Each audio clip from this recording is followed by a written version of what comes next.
আসসালামু আলাইকুম। যখন আমি ৩ মাসের প্রেগন্যান্ট, তখন আমার স্বামী বিদেশ পাড়ি জমায়। যাওয়ার সময় আমাকে বলে যায়, কিছুদিনের মধ্যে সে আমাকে বিদেশে নিয়ে যাবে। প্রবাসী জীবন ভীষণ কষ্টের জীবন। সে অনেক কষ্ট করে জীবনযাপন করছিল এবং সে দেশ ছেড়ে যাওয়ার পরে সবকিছুই ঠিক ছিল। সে স্বাভাবিকভাবে আমার সাথে কথা বলতো, ফোন দিত, খোঁজ খবর নিত, আমার শরীর কেমন সেটাও জানতো।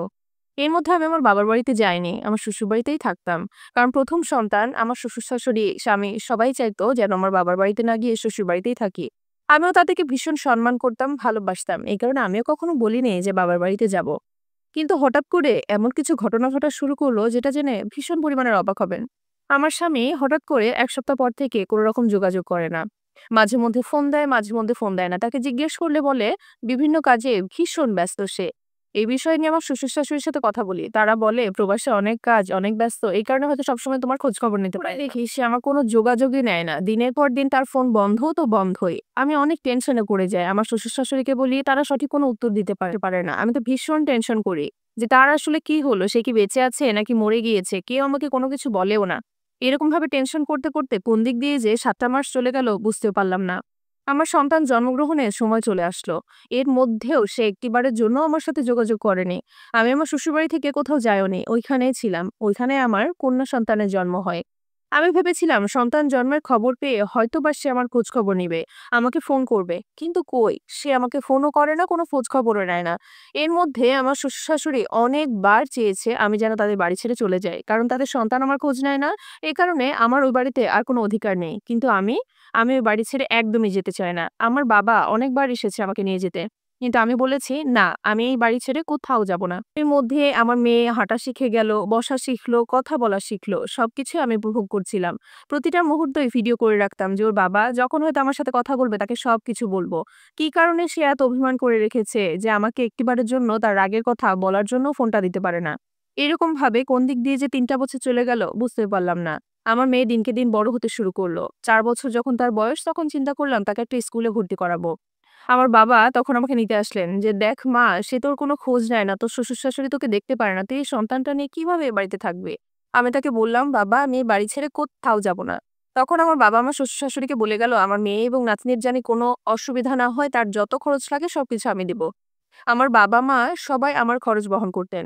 আমার এবং আমার সন্তানের যাবতীয় যা কিছু আমার মেয়েটাকে স্কুলে ভর্তি করিয়েছি, সব খরচ আমার বাবাই নিজে একা দিতেন।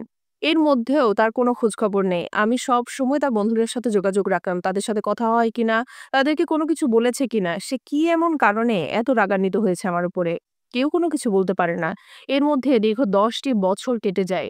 ১০ বছর পরে জানতে পারি সে দেশে আসবে এবং দেশে আসবে শুনে আমার ভীষণ আনন্দ হচ্ছিল। এত বছর যে তার উপর একটা রাগ আমার পুষে রেখেছিলাম কেন জানি না নিমিষে সেটা পানি হয়ে গেল।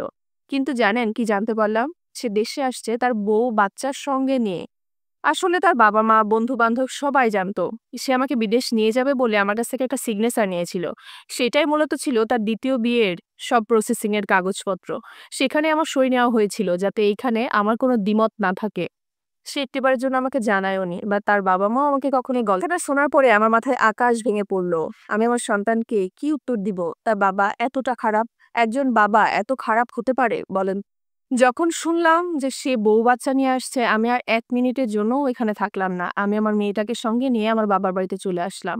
তার সাথে আমার অনেক কথা ছিল, অনেক অভিমান ছিল, অনেক অভিযোগ ছিল। কত শত মুহূর্তের জিনিস আমি ভিডিও করে রেখেছিলাম তার জন্য। যে আমার সন্তানের সব স্মৃতি তাকে দেখাবো। কিন্তু মুহূর্তেই সেগুলো ধ্বংস করে দিলাম। আমি চলে আসলাম বাবার বাড়িতে। পরে শুনলাম সে নাকি বাসায় এসে বলেছে, এইভাবে রাগ করে তার সন্তানকে নিয়ে আমার চলে আসা একদমই উচিত হয়নি। কিন্তু দেখেন তো, যেই বাবা ১০ টা বছর একটা সন্তানের মুখ দেখেনি এবং দেশে আসার পরেও তাকে দেখতেও চায়নি, সে বাবার কাছে কি তার সন্তানকে নিয়ে আমার থাকা উচিত ছিল? এরকম করতে, করতে দীর্ঘ ১৮ টা বছর চলে গেল। আমার মেয়ের ১৯ বছর বয়সে আমি বিয়ে দেই। এবং আমার মেয়ে বিয়ে দেওয়ার পরে ২ বছর পরে আমার মেয়ের ঘরে সন্তান জন্মগ্রহণ করে। আমার মেয়ের একটা ফুটফুটে ছেলে সন্তান হয়েছে। শুনলাম তার ছেলেকে দেখার জন্য নাকি তার বাবা আসতে চেয়েছে। আমার মেয়েকে আমি এত কিছু বলিনি যে তার বাবা আমার সাথে কি করেছে, তার বাবার জীবনে কি, কি ঘটেছে কোনো কিছুই আমার মেয়েকে এত বিস্তারিতভাবে বলিনি। আমার মেয়েরও তার বাবার প্রতি এত অভিযোগ নেই। সে দেখতে এসেছিল, তাকে দেখতে দিয়েছে। শুনলাম তার বাবা নাকি বলেছে আমার সাথে তার দেখা করার ভীষণ ইচ্ছে।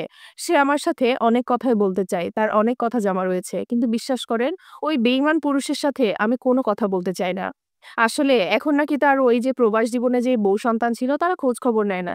কারণ প্রবাস জীবনে সে যা ইনকাম করেছে পুরোপুরি ইনভেস্ট তাদের পিছনে করেছে। এখন শুনছি সে ভীষণ অসুস্থ। শরীরে ২-৩ টা রোগ বাসা বেঁধেছে। এই কারণে তারাও খোঁজ খবর নেয় না। এখন আমার খোঁজ নিচ্ছে সে। এখন কি আমার উচিত তার সাথে যোগাযোগ করা? কোনোভাবেই উচিত না, তাই না? এটা একটা আন্টির জীবনে বাস্তব ঘটনা। লেখাটা পাঠিয়েছেন তার একমাত্র কন্যা সন্তান।